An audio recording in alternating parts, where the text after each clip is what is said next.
November 2004.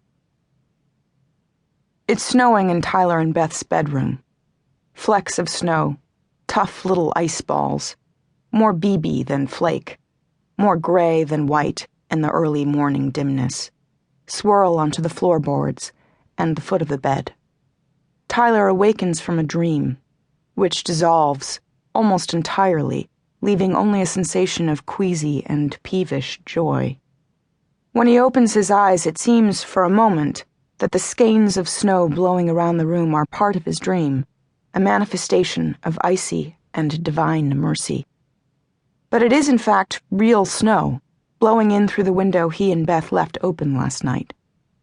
Beth sleeps curled into the circle of Tyler's arm.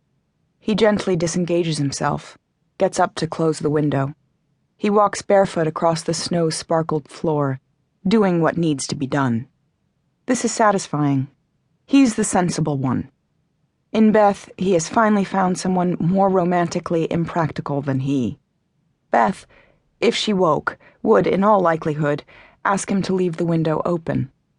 She'd like the idea of their cramped, crowded little bedroom. The books pile up and Beth won't shed her habit of bringing home treasures she finds on the streets. The hula girl lamp that could, in theory, be rewired, the battered leather suitcase, the two spindly, maidenly chairs, as a life-size snow globe. Tyler shuts the window, with effort. Everything in this apartment is warped. A marble dropped in the middle of the living room would roll right out the front door. As he forces the sash down, a final fury of snow blows in, as if seeking its last chance at what? The annihilating warmth of Tyler and Beth's bedroom, this brief offer of heat and dissolution? As the miniature flurry blasts over him, a cinder blows into his eye. Or maybe some obdurate microscope ice crystal, like the tiniest imaginable sliver of glass.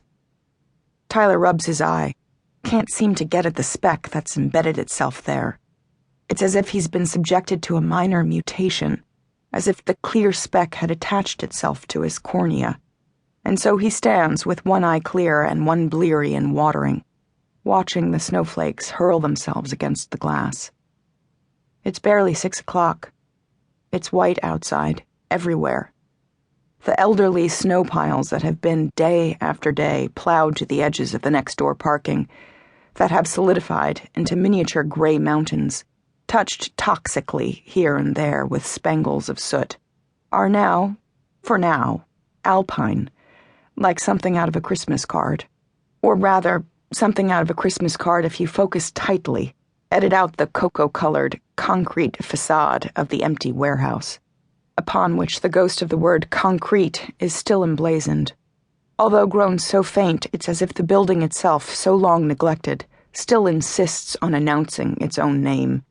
And the still slumbering street, where the neon queue and liquor sign winks and buzzes like a distress flare. Even in this tawdry cityscape, though, this haunted, half-empty neighborhood where the burned carcass of an old Buick has remained, strangely pious in its rusted-out, gutted, and graffitied absolute uselessness, for the last year, on the street beneath Tyler's window, there's a gaunt beauty summoned by the pre-dawn light, a sense of compromised but still living hope, even in Bushwick.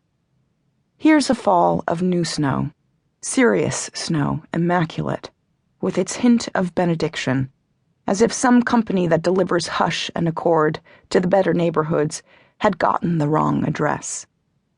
If you live in certain places in a certain way, you'd better learn to praise the small felicities. And living as Tyler does in this place, in this placidly impoverished neighborhood of elderly aluminum siding, of warehouses and parking lots, all utilitarian, all built on the cheap, with its just barely managing little businesses and its daunted denizens, Dominicans, mostly, people who went to considerable effort to get here, who must have had, higher hopes than those that Bushwick has granted them. Trudging dutifully along to or from minimum wage jobs, as if defeat